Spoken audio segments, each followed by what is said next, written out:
Yo creo que esa nueva ley no hacía falta, porque el objetivo declarado es el de promover el empleo juvenil, pero ese objetivo no se va a lograr.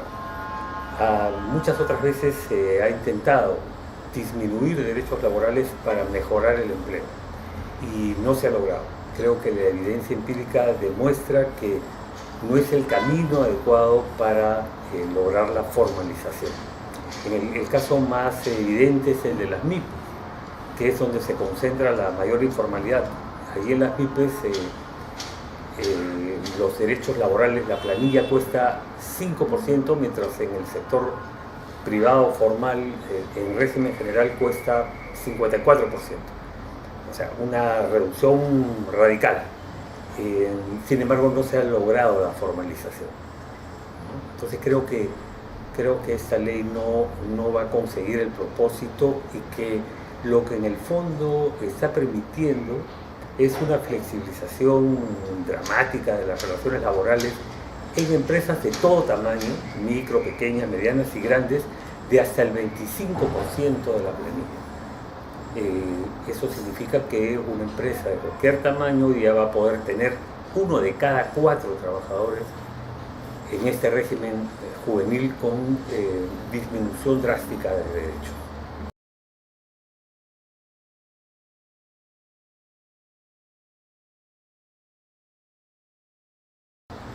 Mire, yo creo que hay un derecho del trabajo del crecimiento, y hay un derecho del trabajo de la crisis.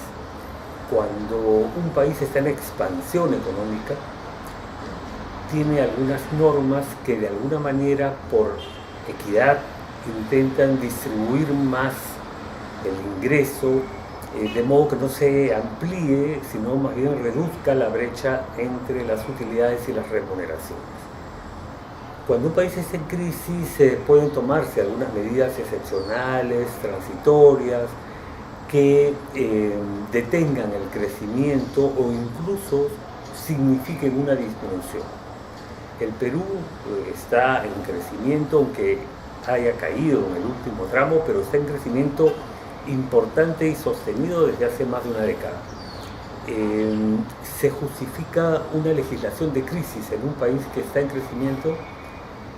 Creo que no. En el caso específico de los jóvenes, si bien es cierto que su situación en materia de empleo es inferior a la que tienen los adultos mayores, ¿no?, las personas mayores de 25 años, su condición de empleo también ha ido mejorando. De modo que si nosotros revisamos empleo adecuado, desde el 2004 al 2013 ha crecido significativamente. Subempleo y desempleo ha caído. Entonces el indicador positivo, empleo adecuado, crece, mientras los indicadores negativos, subempleo y desempleo, caen. Nos revela eso que se justifica hoy día en el Perú una ley de supuesta promoción del empleo juvenil. Creo que no.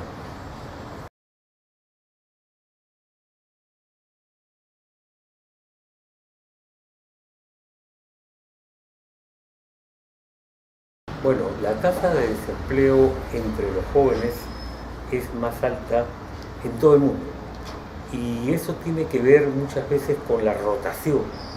Hay jóvenes que obtienen un trabajo y que sin embargo permanecen en él poco tiempo, y que a su vez en poco tiempo consiguen un nuevo trabajo. Es decir, tanto la permanencia como los periodos de vacío son más cortos entre los jóvenes, y eso provoca que muchas veces haya un contingente permanente de jóvenes que están en situación de desempleo. Es interesante que un porcentaje altísimo de jóvenes no estudian ni trabajan, y por tanto no forman parte siquiera de la población económicamente activa. ¿Qué es lo que ocurre allí? Que estos jóvenes están en una situación en la que no están buscando activamente trabajo, porque están haciendo alguna otra actividad en el hogar, no lo sé, ¿no? Entonces creo que la situación de los jóvenes es más deficiente que la de los mayores, sí, pero eso nos llevaría al punto de justificar una legislación de disminución de derechos, creo que de ninguna manera.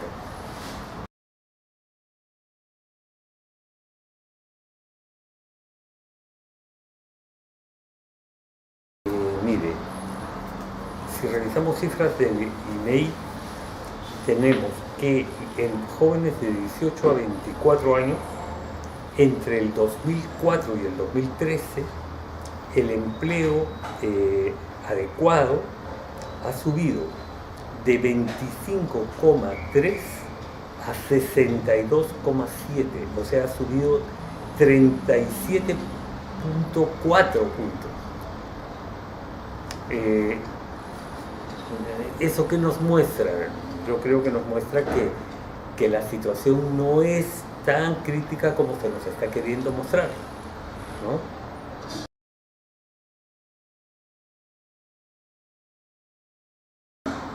Ya, yo creo que el camino hubiera sido efectivamente modificar la ley de modalidades formativas, porque lo que se ha hecho hoy día es crear dos regímenes paralelos que se superponen porque recaen básicamente sobre el mismo público.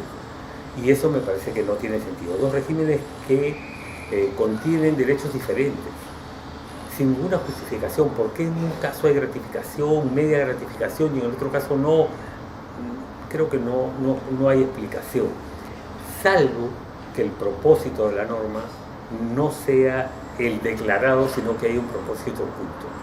Y el propósito oculto es justamente permitir que el 25% de trabajadores de cada empresa, independientemente de su tamaño, pueda ser un joven con microderechos, ¿no?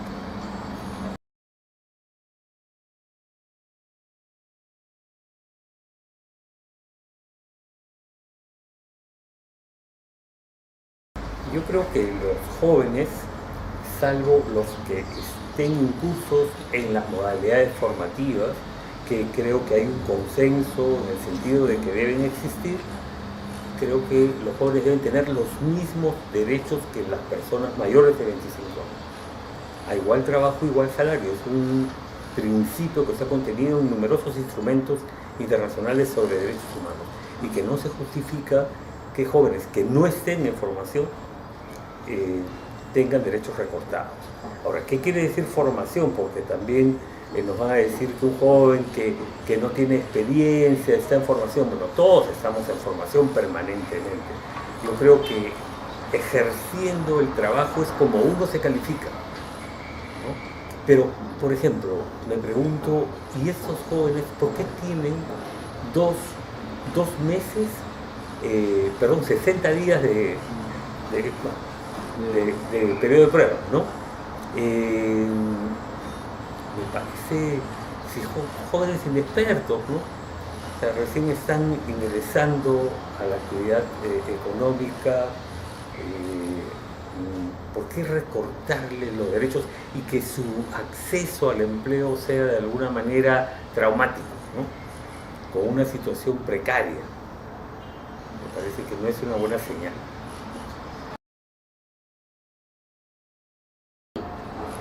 Bueno, hay que ver que jurídicamente es posible plantear una acción de inconstitucionalidad. Creo que aquí la discusión iría por el lado de si se justifica un régimen especial o no, porque si el tribunal considera que no se justifica un régimen especial, entonces va a aplicar el test de proporcionalidad y va a invalidar la norma. Pero si considera que sí se justifica el régimen especial, la va a convalidar. Entonces, todo el debate va a ir, me parece, por ese aspecto.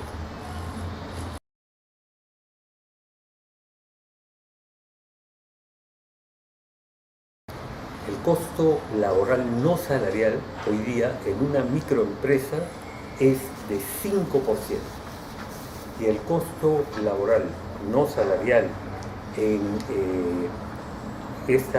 este régimen juvenil es de 14,4. Entonces, le va a convenir a una empresa, una microempresa, contratar jóvenes en este régimen especial, sí, con su propio régimen de microempresa para 5, no le da conveniente. Por tanto, formalización de jóvenes en microempresa es un engaño.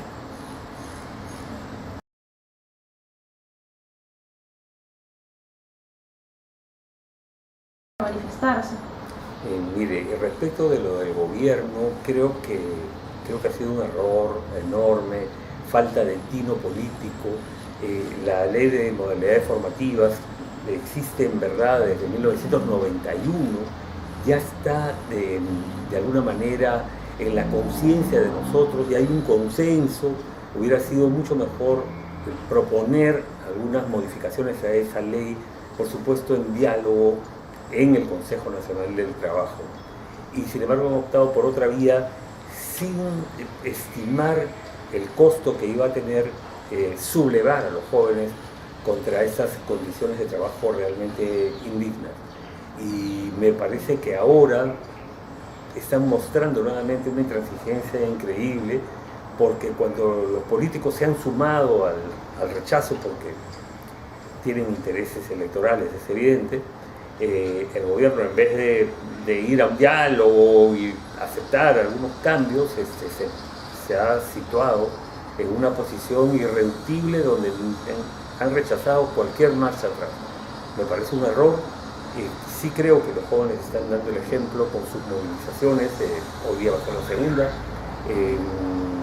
seguro habrá más, y me parece que nos devuelve la esperanza en el futuro del país, que haya un sector que reclame sus derechos.